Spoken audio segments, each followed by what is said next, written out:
4.1 प्रस्तावना। भारत के संविधान निर्माताओं ने इस विशाल उपमहाद्वीप के विशाल क्षेत्रीय विविधता का सम्मान करते हुए अनिवार्यतः भारत सरकार अधिनियम 1935 के मॉडल पर गठित एक संघीय राज्य को जन्म दिया। यह एक उच्च रूप से केंद्रीकृत संघ था। माल की सियासी ताकतों ने राज्यों पर केंद्र की पकड़ कम करने की दिशा में काम किया है और सरकार के इन 2 वर्षों के बीच सहयोग की आवश्यकता का बोध बढ़ रहा है। 4.2 पृष्ठभूमि। जब हम संविधान व्यवस्था में राज्य की बात करते हैं तो राज्य से हमारा अभिप्राय होता है भारतीय राज्य की एक इकाई से तो संधिव प्रतिमान पर मंडित है, जैसा कि संयुक्त राज्य अमेरिका यूएसए में है। यूएसए के संघ के आधार पर सम्मिलित राज्य 1789 में संयुक्त राज्य संघ के गठन से पूर्व स्वतंत्र राज्य थे। संयुक्त राज्य अमेरिका के गठन के बाद उसकी इकाइयों को राज्य कहा जाने लगा। जितने भी संघ 1789 के बाद बने उन्होंने अपनी इकाइयों को राज्य नहीं कहा। तीसरा राज्य संघ की इकाइयों को कैंटीन कहा गया, जो कि एक फ्रांसीसी शब्द है जिसका अर्थ है प्रांत। कैनेडियन संघ ने अपनी इकाइयों को प्रोविंसेस के नाम से पुकारा, जबकि पूर्व सोवियत समाजवादी गणतंत्र संघ में उन्हें रिपब्लिका नाम दिया गया। भारत के स्वतंत्र होने और उसका गणतंत्रात्मक संविधान तैयार होने से पूर्व पेशीय राजाओं के शासनाधीन क्षेत्र ही राजसी राज्य कहलाते थे। ब्रिटिश भारत के अधीन क्षेत्रों को प्रांतों में बांटा गया था।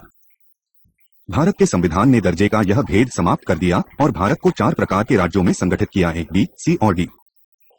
1956 के बाद भारतीय संघ की इकाइयों को प्रमुख श्रेणियों में वर्गीकृत हो गई, यथा राज्य और केंद्र शासित प्रदेश। तदुपरांत अनेक केंद्र शासित प्रदेशों को राज्य का दर्जा दे दिया गया। अतः इन केंद्र शासित प्रदेशों को संभावित राज्यों के रूप में लिया जा सकता है। भारत में राज्य प्रणाली का बोध मुख्यतः 3 विषयों पर केंद्रित है। 1. राज्यों की पहचान और देश की उता। 2. राज्यों का भारतीय संघ के साथ संबंध। 3. राज्यों के बीच संबंध। 4.3 राज्यों की पहचान तथा क्षेत्रीय अखंडता। राज्यों की पहचान और क्षेत्रीय असंगतता ही वस्तुतः राज्य प्रणाली का मूल अभिलक्षण है। तकनीकी रूप से इसका अर्थ है कि राज्य जी संघ का निर्माण करते हैं, अपना आकार, अभिधान और अभिलक्षण कायम रहें। व्यवहारतः पैसे ऐसा हमेशा नहीं होता। यहां तक कि विश्व के प्राचीन संघ अमेरिका में भी राज्यों की पहचान उपक्षेत्रीय स्वरूप समय के साथ काफी कुल कैले हैं। विशेष रूप से संघ के निर्माण 1789 और 1860 के दशक के गृहयुद्ध के बीच भारत में स्वतंत्रतोपरांत वर्षों में राज्यों के आकार, याचान व अभिलक्षण में कहीं बड़ा बदलाव देखा गया। इसका मुख्य कारण यह है कि अंग्रेजों ने भारत को बहुत ही आकारहीन देश बनाकर छोड़ा। उसकी अर्थव्यवस्था छिन्न भिन्न और चित्रविचित्र दी। उसकी प्रशासनिक इकाइयों भारतीय जनता के सांस्कृतिक परिरेताओं से मेल नहीं खाती थी। उसके प्रशासनिक प्रतिमान में एकरूपता नहीं की। स्वतंत्र भारत के राजनेताओं को इन विभेदों को साँटकर अलग करना पड़ा, जो कि अब तक डटे हैं। राज्यों का पुनर्गठन अभी अधूरा है। इकाई 5। क्या अगली इकाई में हम राज्यों के पुनर्गठन की यह कहानी कुछ सितार के साथ पढ़ेंगे। नए राज्यों के संविधान, उनके विलय और उनकी क्षेत्रीय सीमाओं में परिवर्तन की सुविधा संविधान के अनुच्छेद 3 द्वारा प्रदान की गई है, जो कि संसद को इस बात की अनुमति देता है कि वह किसी भी राज्य से उसके क्षेत्र को अलग कर अपना 2 या अधिक राज्यों बचता राज्यों के हिस्सों को जोड़कर अथवा किसी भी राज्य के एक हिस्से से किसी भी क्षेत्र को जोड़कर नए राज्य बनाए। किसी भी राज्य के क्षेत्रफल को बढ़ाए, किसी भी राज्य के क्षेत्रफल को बढ़ाए, पर किसी भी राज्य की सीमाओं में फेरबदल करें और किसी भी राज्य कर नाम बदल दे। भारतीय राष्ट्रपति या केंद्र सरकार ने संबंधित राज्य विधानमंडलों के साथ मशविरा कर इस आशय की अनुशंसा कर दी हो। राज्यों की पहचान का एक पहलू यह है कि अमेरिका से भिन्न भारत में कोई दोहरी नागरिकता नहीं है। यही सिर्फ संघ की नागरिकता होती है। 4.4 संघ राज्य संबंध। दुनिया भर के संघों के लिए यह एक जाम प्रथा है कि वे एक लिखित और प्रासंगिक रूप से अत्यौपचारिक व्यायाम संघ और राज्यों के बीच कानूनी राजनीतिक संबंध निर्धारित करें। संघीय संविधान एक संविदा संधि का स्वभाव लिए होता है।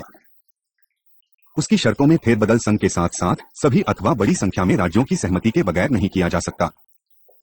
दूसरे, संविधान संघ व राज्यों के बीच शक्ति विभाजन करता है।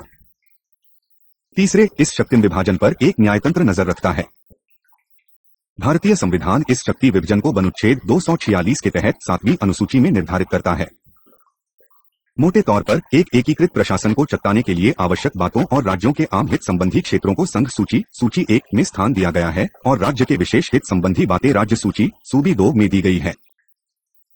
समवर्ती सूची 3 के अंतर्गत उन विषयों की एक तीसरी सूची भी है जिन पर संघ और राज्य संगामी न्यायाधिकार रहते हैं। समवर्ती सूची, यह समझ लेना चाहिए का अर्थ यह नहीं कि इन शक्तियों का प्रयोग संघ व राज्यों द्वारा एक दूसरे के सहयोग से किया जाना है। भारतीय संविधान में ऐसे सहयोग के लिए अन्य प्रावधान है। नहीं, समवर्ती सूची अर्थ यह है कि संघ व राज्य बगने प्राधिकार का प्रयोग उन विषयों पर कर सकते हैं तो उसमें एक दूसरे के सहयोग तथा सहमति के अधीन रचे गए हैं। समवर्ती विषय के विषय है जिन पर संघ व राज्य दोनों अपने अपने क्षेत्राधिकारों का प्रयोग करते हैं। किसी भी समवर्ती सूची विषय पर क्षेत्राधिकार संबंधी विवाद की स्थिति में संघ का क्षेत्राधिकार रजत अभिभाती होगा। समवर्ती सूची में इसी कारण संचराज्य संबंध धुंधले नजर आते हैं। ऐसे विषय इन 3 सूचियों में से किसी में भी नहीं है। शेष विषय संघ के प्राधिकार से ताल्लुक रखते हैं। मोटे तौर पर संघ की रक्षा संबंधी सभी मामलों पर अधिकार है, जिनमें शामिल है सशस्त्र बल व उनका प्रसारण, आणविक ऊर्जा व उसके उत्पादन हेतु आवश्यक खनिज, युद्ध व शांति, विदेशी मामले व विदेशी अधिकार क्षेत्र, प्रत्यर्पण व नागरिकता, भारत में से प्रदेश निष्कासन एवं उत्प्रवामन, विदेश में तीर्थयात्रा एज रेलमार्ग, राष्ट्रीय राजमार्ग, राष्ट्रीय जलमार्ग, निप्रवचंद्र राजरानी, मुख्य बंदरगाह, वायुमार्ग, डाक, तार, दूरभाष, मुद्रा, बैंकिंग, व्यापार सहयोग एवं बीमा, तौल व गुणवत्ता संबंधी मानक लागू करना, प्राचीन ऐतिहासिक स्मारक, भारतीय सर्वेक्षण, जनगणना एवं अंतर्राज्यीय प्रश्न, संघ लोक सेवाएं, संसदीय राज्यों के विधानमंडलीय एवं राष्ट्रपति व उपराष्ट्रपति के पद हेतु चुनाव, संसद के प्रत्येक सदन के अधिकार, विशेषाधिकार एवं असंक्रामिताएं, संविधान एवं सर्वोच्च न्यायालय व उच्च न्यायालयों का गठन, कृषि आय के अतिरिक्त अन्य आय पर कर और अंतर्राष्ट्रीय व्यापार पर कर व सीमा शुल्क। संयुक्त रूप से राज्य अपना अधिकार क्षेत्र इन पर रहते हैं। आम व्यवस्था और संघ के सशस्त्र बलों को आमिल न करते हुए पुलिस, उच्च न्यायालयों के अधिकारी व सेवकवन, कारागार, स्थानीय शासन, जन स्वास्थ्य एवं स्वच्छता, भारत के भीतर तीर्थयात्रा, मादक द्रव्य, अपंग व बेरोजगारों को राहत, अनाधान और कब्रिस्तान, चाहकर्म और मुर्दाघर, पुस्तकालय, संग्रहालय, राष्ट्रीय महत्व रखने वालों के अलावा अन्य प्राचीन एवं ऐतिहासिक स्मारक, एड के नौकाएं संघ सूची के दायरे से बाहर, संचार के अभ्यसाधन, राम मार्ग, सड़क मार्ग, अंतर्देशीय जलमार्ग जो संघ के कार्य क्षेत्र से बाहर हों, कृषि मामले व पशुधन का संरक्षण, तालाब एवं मवेशी अतिचार को रोकना, अंतर्राज्यीय जल संसाधन, भूमि संबंधी मामले, मत्स्य उद्योग, संरक्षा न्यायालय, नाभिकीय ऊर्जा उत्पादन हेतु जो आवश्यक है उन्हें छोड़कर अन्य साधनों व सनन का बंदोबस्त। सरकारी गतिविधियां कानून की भाषा में चलाई जाती है। संघ व राज्यों के बीच शक्ति विभावक का मुख्य बाण इसी कारण कानून निर्माण पर जाता है। संघ और राज्यों की कार्यकारी प्रशस्तियों उनकी विधायी शक्तियों के साथ सहव्यापक है। इस तथ्य के विषय में कोई संशय नहीं कि संघ व राज्यों के बीच शक्ति विभाजन में पालदा संघ का ही भारी है। यह भार संविधान के कुछ असाधारण प्रावधानों द्वारा बढ़ा दिया गया है।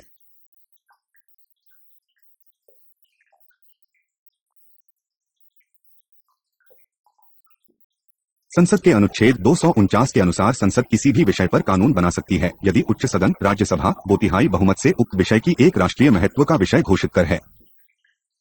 अनुच्छेद 250 के अनुसार संसद आपातकाल संबंधी उद्घोषणा किए जाने के दौरान भारत के संपूर्ण बट्टा किसी भी क्षेत्र विशेष के लिए किसी भी राज्यीय विषय पर कानून बना सकती है।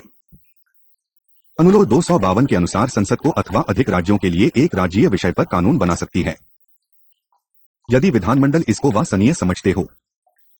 दूसरी ओर, चूंकि संघ संपूर्ण देश अथवा उसके किसी एक भाग के लिए अपने अधिकार क्षेत्रीय विषयों पर कानून बना सकता है, संघ के लिए ऐसा कोई प्रावधान नहीं है कि किसी भी राज्य विधानमंडल हेतु कानून निर्माण करने के लिए वह अपने अधिकार दूसरे को सौंप दें। संविधान के अनुच्छेद 356 के अंतर्गत किसी राज्य में संविधान व्यवस्था भंग हो जाने की घोषणा के उदाहरण में न सिर्फ राज्य विधायिका के कानून निर्माण कार्य बल्कि उसकी वित्तीय शक्तियां भी संसद द्वारा अपने काबू कर ली जाती है। कहना चाहिए कि संसद अपने बजट पारित करती है, प्रशासन के लिए धन आवंटित करती है और राज्य सरकार हेतु कराधान पर नियंत्रण रखती है। 4 अप्रैल 2002 संघ की असाधारण कार्यकारी शक्तियों। संघ और राज्यों की कार्यकारी शक्तियों अपनी अपनी विधायी शक्तियों के साथ सहविस्तृत है, जिन्हें हमने बेला कि संघ के पक्ष में बहुत अधिक झुकी है। संघ की कार्यकारी शक्तियां तथापि संविधान के कुछ विशेष प्रावधानों के अभिप्राय से शक्तियों की इस सत्ता से कहीं अधिक है। राज्यों की कार्यकारी शक्तियों से इस प्रकार प्रयोग किए जाने की अपेक्षा होती है कि संघ की कार्यकारी शक्तियों में बढ़चन न पड़े, अपना उनकी वैधता नाम न हो। एक प्रकार की शक्तियों में सबसे महत्वपूर्ण है राज्यों के राज्यपालों की नियुक्ति और पदच्युति, जो कि जैसा कि हम खेलेंगे अक्सर पढ़ने पर अपने वास्तविक कार्यकारी प्रमुख का रूप ले सकते हैं। इस उद्देश्य से संघ राज्यों को प्रबंधकारिणी निर्देश दे सकता है। संघ की कार्यकारी शक्ति एक राज्य की वे निर्देश देने तक भी जाएगी जैसे कि राष्ट्रीय बयाना, सामरिक महत्व के और रेतमार्ग की सुरक्षा संबंधी निर्देश में प्रेषित संचार माध्यमों का निर्माण व रखरखाव। अनुच्छेद 257 अनुच्छेद 365 के अनुसार ऐसे निर्देशों के अनुपालन और कार्यान्वयन में किसी राज्य की विफलता जी संघ द्वारा संवैधानिक अवसन्नता की घोषणा ना हकदार बना सकती है। 4 अप्रैल 2003 राज्यपाल की भूमिका। राज्यों की प्रतिष्ठा और स्वायत्तता बनाए रखने में राज्य के राज्यपाल की एक निर्णायक भूमिका होती है। राज्यपाल की नियुक्ति भारत के राष्ट्रपति तथा संघ द्वारा की जाती है और वह राष्ट्रपति का अनुग्रह प्राप्त रहने तक अपने पद पर बना खता बनी रहती है। यह संघ का एजेंट होता है और आमतौर पर उसमें उम्मीद की जाती है कि संघराज्य मैत्री को सुनिश्चित करे। कभी कभी हालांकि उसकी भूमिका संघराज्य संबंध में तनात्र के एक प्रमुख कारक का रूप ले सकती है। राज्यपाल ही राज्य का कार्यकारी प्रमुख लेता है और राज्य कार्यकारिणी के सभी प्रकार्य उसी के नाम पर और उसी के प्राधिकार के तहत किए जाते हैं। वह एक मंत्रिपरिषद की नियुक्ति करता है जो उसे उसके कार्यों में सहयोग करे और सत्ता के उस स्थिति को छोड़कर जब संविधान के तहत उससे अपने विवेकानुसार काम करने की अपेक्षा होती है। यह अपवाद भारत के राष्ट्रपति के संबंध में नहीं है, जिसके मामले में सभी मंत्री सत्ताएं बाध्यकारी होती है। राज्यपाल के साथ समस्या यह है कि उसका विवेकाधीन क्षेत्र स्पष्टतः परिभाषित नहीं है। अनुच्छेद 163 की धारा 2 कहती है कि यदि कोई प्रांत इस विषय में उठता है कि क्या संविधान अपेक्षा करता है कि उल्लेख्य विषय राज्यपाल द्वारा उसी की समबूम से निपटाया जाना है, अपने विवेक से लिया गया राज्यपाल का निर्णय अपरिवर्तनीय होता है। इसी अनुच्छेद की धारा 3 कहती है कि इस प्रकार का कोई सराप किसी भी अदालत में नहीं उठाया जा सकता। इसका अर्थ है कि राज्यपाल यदि प्रयोग करना चाहे तो उसके पास असीमित कार्य स्वातंत्र्य है। दूसरी ओर मंत्रिपरिषद निर्वाचित राज्य विधानमंडल के प्रति जवाबदेह होती है। राज्य की जनता के प्रतिनिधि होने संबंधी उसका दावा संकारण है। जब कभी राज्यपाल राज्य मंत्रिपरिषद की अवहेलना करता है तो इसी वजह से उस पर लोकतंत्र के दमन का आरोप लगाया जाता है। यह समस्या राज्यपाल की 2 विशेष शक्तियों द्वारा जटिल बन जाती है। एक, राज्य विधानमंडल द्वारा पारित हो जाने के बाद विधायकों को राष्ट्रपति की सहमति के लिए रोक रचने का अधिकार, और 2, संवैधानिक तंत्र नष्ट होने संबंधी सरकारी बयान देने का अधिकार। राज्यपाल को क्या में शास्त्रीय मंत्रिपरिषद की सहायता व संतान से प्रयोग करनी चाहिए? इसका कोई स्पष्ट उत्तर नहीं है। बहरहाल यह माना जा सकता है कि एक राज्यपाल राज्य में संवैधानिक ध्वंस की रिपोर्ट अपनी मंत्रिपरिषद द्वारा दिए जाने की कभी उम्मीद नहीं कर सकता और उसको ऐसा मंत्रिपरिषद की सलाह के बगैर ही करना चाहिए। यदि राज्य निर्मित कानून के विवादास्पद होने की उम्मीद हो तो राज्यपाल मंत्रिपरिषद को यह समझने का प्रयास कर सकती है कि उसे सलाह दे कि उक्त विधेयक को राष्ट्रपति की मंजूरी के लिए रोक रखे। राज्यपाल द्वारा इन 2 शक्तियों के प्रयोग ने संघराज्य संबंधों में बड़ी कड़ंछट पैदा की है। 4 अप्रैल 2004 प्रशासकीय संबंध। सरकार अधिकांश रूप में अधिकारी वर्ग द्वारा बुलाई जाती है। भारत में 3 प्रकार के अधिकारी वर्ग हैं: राज्यीय सेवाएं, केंद्रीय सेनाएं एवं अखिल भारतीय सेवाएं। जहां पहली 2 सेवाएं क्रमशः राज्यों व केंद्र द्वारा भरी नियंत्रित की जाती है, अखिल भारतीय सेवाएं केंद्र द्वारा ही भरी और काफी हद तक नियंत्रित की जाती है। यद्यपि अधिकारीगण राज्य संवर्ग से ही जुड़े रहते हैं। राज्य सरकारों में वरिष्ठ पद प्रायः हमेशा ही अखिल भारतीय सेताबों के सचिवों द्वारा भरे जाते हैं, नामतः भारतीय प्रशासनिक सेवा और भारतीय पुलिस सेवा। बहरहाल अखिल भारतीय सेवाओं के साथ केंद्रीय सेवाओं के सदस्य भी संघ लोक सेवा आयोग द्वारा भर्ती किए जाते हैं, जबकि राज्यीय सेवाओं के सदस्य हर राज्य में राज्य लोक सेवा आयोग के माध्यम से भर्ती किए जाते हैं। वो विशेष प्रकार के अधिकारी वर्ग है जिनका दर्जा संवैधानिक है: भारतीय मांग लेना नियंता एवं परीक्षक तथा भारतीय चुनाव आयुक्त। इनकी नियुक्ति भारत के राष्ट्रपति द्वारा की जाती है। महालेखा नियंता एवं परीक्षक संघ व राज्य दोनों ही सरकारों के लेलों की जांच करता है। चुनाव आयोग केंद्र व राज्य दोनों स्तरों पर चुनावों की देखरेख करता है। इससे संघ का राज्यों में सरकारी लेसों तथा चुनाव प्रक्रियाओं पर कुछ नियंत्रण बना रहता है। 4 अप्रैल 2005 राज्यों का वित्तीय महत्व। मोटे तौर पर राज्यों द्वारा उगाने गए सभी कर व महसूल उनके कोष में जाते हैं और राज्यों द्वारा ही विनियोजित कर लिए जाते हैं।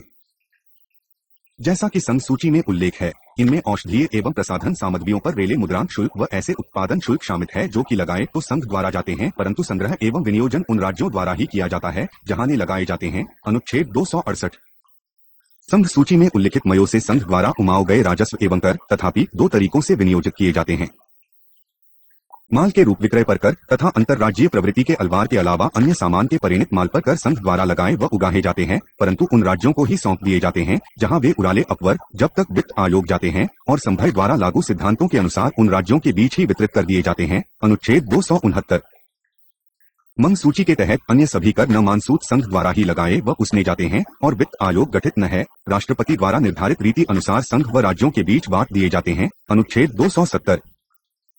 संवर्ती सूची में दो बातों का उल्लेख है। नामतः 1 बबाजती मुहरी के माध्यम से उगाए गए महसूतों अपना मुल्कों के अलावा मुद्रांक शुल्क, और 2 संवर्ती सूची में दी गई वस्तुओं के विषय में शुल्क परंतु किसी भी अदालत में ली गई फीस शामिल न करते हुए जो संघ व राज्यों के संवर्ती क्षेत्राधिकार से संबंध रखते हों उनकी प्राप्ति क्रमश संघ व राज्यों द्वारा ही रस ली जाती है। संघ किसी भी सूची में अनुल्लिखित वस्तुओं से कोई भी महसूल अथवा कर वसूल कर सकता है और उनके अर्थागम को अपने पास रख सकता है। एक लंबे समय से वित्त आयोग सिफारिश सरकारों के सिर्फ गैर योजना सर्च पर ही किया करता था। 9वीं वित्त आयोग आने के समय से वह मौजना व्ययों पर भी सिफारिशों करने लगा है। 4 अप्रैल 2006 संघ राज्य संबंधों में तनाव के क्षेत्र। यह देखा गया है कि संघराज्य विजय मुख्य रूप से इन बातों से ताल्लुक रखते हैं, उनके बीच वित्त संसाधनों का बैठकरा, राज्यमाग की भूमिकर, खासकर राज्य विधानमंडलों द्वारा विधानों को सहमति प्रदान करने में, मंत्रिपरिषद की नियुक्ति एवं विसर्जन तथा संवैधानिक दांस के आधार पर राष्ट्रपति शासन की सिफारिशें। इनमें से अधिकांश राजनीतिक प्रश्न है और लंबे समय से सर्वोच्च न्यायालय ऐसे विवादों में हस्तक्षेप से पीछे हटता रहा है। 1993 में हालांकि इस बार बोम्मई व अन्य बनाम भारतीय संघ के मामले में सर्वोच्च न्यायालय ने फैसला दिया कि किसी राज्य में राष्ट्रपति शासन की सिफारिश संबंधी राज्यपाल की रिपोर्ट में भी मई विषयकंतु की प्रासंगिकता त्वाधिक जांच का विषय बनता है। किसी भी मामले में राज्य विधायिका तब तक भंग नहीं की जा सकती जब तक कि संसद में बहस नहीं और सौधानिक रंग की घोषणा न कर दें। 1998 में उत्तर प्रदेश के मामले में सर्वोच्च न्यायालय ने सरकार में नियुक्ति किए जाने के अधिकार का दावा करती पार्टियों की शक्ति का मंच परीक्षण किए जाने का आदेश दिया। एक लंबे समय से राज्य अपने अपर्याप्त वित्त संसाधनों के विषय में शिकायत करते रहे हैं, जिसने उन्हें संघ द्वारा दी जाने वाली वनुवान सहायता तथा उसके द्वारा अनुमोदित किए जाने वाले ऋणों पर अत्यधिक निर्भर बना दिया है। वर्ष 2000 में लागू 80वें संविधान संशोधन ने संघ कोषों से राज्यों को अधिक निधि उपलब्ध करा के असंतुलन कुछ कम करने का प्रयास किया, परंतु ने सिद्धांत जिन पर वित्त आयोग राज्य आवंटनों को वितरित करता है, राज्यों को संतुष्ट नहीं कर पाए हैं। संपन्न राज्यों को यह शिकायत रहती है कि केंद्रीय हस्तांतरण के अपने जापन हिस्से से वे वंचित रहते हैं, जबकि विभिन्न राज्य यह शिकायत करते हैं कि उन्हें पर्याप्त नहीं मिलता। राज्यों के पास अब तक कोई असीमित अधिकार नहीं है कि वे बाजार से ऋण ले सकें। कोई राज्य भारत सरकार की सहमति के बिना कोई कर्ज वसूल नहीं कर सकता यदि ऐसे ऋण का कोई अंश अब तक बताया है जो भारत सरकार द्वारा बमक उसकी पूर्वकालिक सरकार द्वारा राज्य को दिया गया हो अथवा जिसके संबंध में भारत सरकार अथवा उसकी पूर्वकालिक सरकार द्वारा गारंटी दी गई हो। अनुच्छेद 293(4). संघ सरकार पर राज्यों की निर्भरता बहुत अधिक है। उत्तर पूर्वी भारत के छोटे राज्य गैर बोझना सर्च तक के लिए 90% व उससे अधिक की हद तक संघ सरकार पर निर्भर है। 4.5 अंतर्राज्यीय संबंध। संविधान ने संत्र के सदस्य राज्यों के बीच यदि मैत्रीपूर्ण सहस्ररी संबंध नहीं तो शांतिपूर्ण सहअस्तित्व वाले संबंध की परिकल्पना अवश्य की।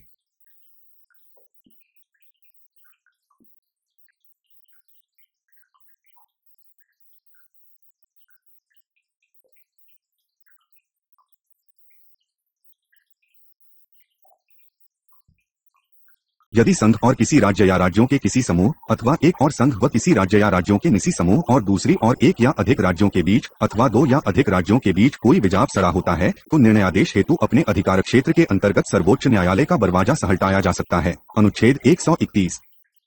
तथापि न्यायिक प्रक्रिया के बाहर अंतर्राज्यीय विवादों के रित हेतु निर्धारित 2 विशिष्ट कार्य प्रणालियों मौजूद है।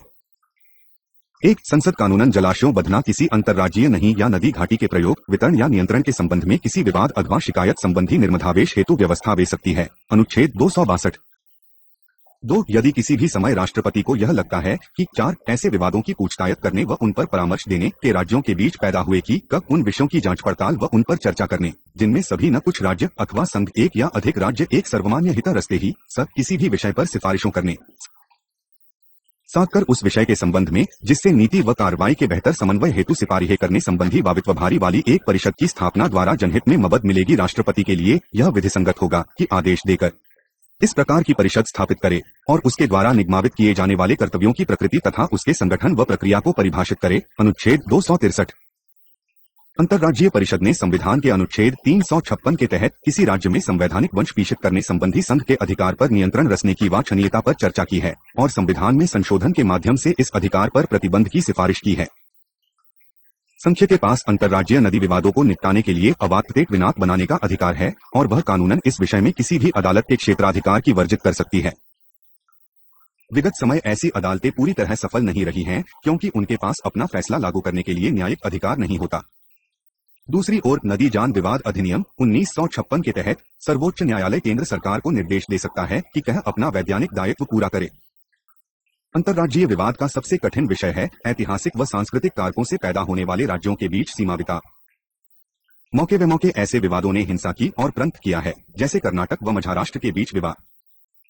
ऐसे विवाद को हल करने के लिए संवैधानिक कार्यप्रणाली संविधान के अनुच्छेद 3 द्वारा प्रदान की गई है, जो संबंधित राज्यों की दलीलों को सुनने के बाद ही राज्यों की सीमाओं को बदलने का अधिकार देता है।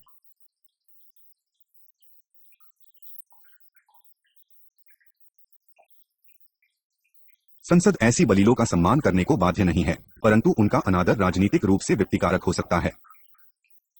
विकास योजना के संबंध में केंद्र राज्य अंतर्राज्यीय समन्वय लाने के लिए एक तीसरी कार्यप्रणाली संसद के एक अधिनियम द्वारा लागू की गई राष्ट्रीय विकास परिषद, जिसमें भारतीय योजना आयोग द्वारा विकास योजनाएं बनाए जाने के बाद उन्हें अंतिम रूप देने के लिए राज्य के मुख्यमंत्री एवं केंद्रीय कैबिनेट मंत्री शामिल थे।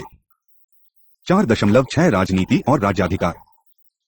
राज्यों की काफी कुछ स्वायत्तता केंद्र के साथ साथ एक दूसरे के भी खिलाफ उनके अधिकार राजनीति पर निर्भर है। केंद्र सरकार किसी सास दृष्टिकोण को अपनाने के लिए राज्य सरकारों को मना सकती है यदि दोनों ही सरकारें एक ही पार्टी के निमंत्रण के अंतर्गत हो। 1956 का व्यापक राज्य पुनर्गठन, 1960 में गुजरात और महाराष्ट्र का विभाजन, 1966 में पंजाब कर विभाजन और 1971 में उत्तर पूर्वी भारत का पुनर्गठन आदि इसलिए संभव हुए अनुकूल समय पर केंद्र में और संबद्ध राज्यों में कांग्रेस पार्टी सत्ता में भी। जब केंद्र में व राम्बों में भिन्न भिन्न पार्टियों होती है तो वैचारिक एवं राजनैतिक संघर्ष अनवर केंद्र व राज्यों के साथ साथ विभिन्न राज्यों के बीच भी तनाव पैदा कर देता है। 1959 के समय से अनेक राज्य सरकारें अधिकारच्युत की जा चुकी है, खासकर इसलिए कि वे उस पार्टी से भिन्न पार्टियों द्वारा बुलाई जा रही थीं, जिसकी केंद्र में सरकार थी। सबसे चुरे मामले 1977 में आए, जब केंद्र में जनता पार्टी सरकार ने कांग्रेस पार्टी द्वारा चलाई जा रही कम से कम 8 राज्य सरकारें भंग कर दी। 1980 में दूसरी ओर कांग्रेस शासित केंद्र ने जनता पार्टी द्वारा चलाई जाने वाली उतनी ही राज्य सरकारों को सत्ता से अलग कर दिया। उसके बाद हालांकि इस प्रकार के अधित्यादनों की प्रायिकता कम हो गई और 1993 में इस प्रथा पर भारतीय सर्वोच्च न्यायालय के बोमई केस फैसले द्वारा कड़ा प्रतिबंध लग गया। 1989 में एकवलीय आधिपत्य कांग्रेस पार्टी का निर्णायक रूप से समाप्त हो गया। 1991 से 96 को छोड़कर केंद्र सरकार गठबंधनों द्वारा चलाई जाने लगी, जिनमें क्षेत्रीय पार्टियों ने अहम भूमिका निभाई। परिणाम स्वरूप राज्य मामलों में केंद्र का हस्तक्षेप भी पर्याप्त रूप से कम हो गया। राज्यों की 2 मुख्य शिकायतें वहाँ भी कायम है। एक, केंद्र पर आरोप है कि राज्यों में राज्यपाल के पदों पर पार्टी के आदमी बैठाता है ताकि वह अपनी निजी राजनीतिक कार्यवाहियों को पूरा कर सकें, और 2, केंद्र पार्टी को महत्व देते हुए वित्तीय समर्थन के संबंध में कुछ राज्यों से भेदभाव करता है और कुछ का पक्ष लेता है। From https://onlinenotepad.org/notepad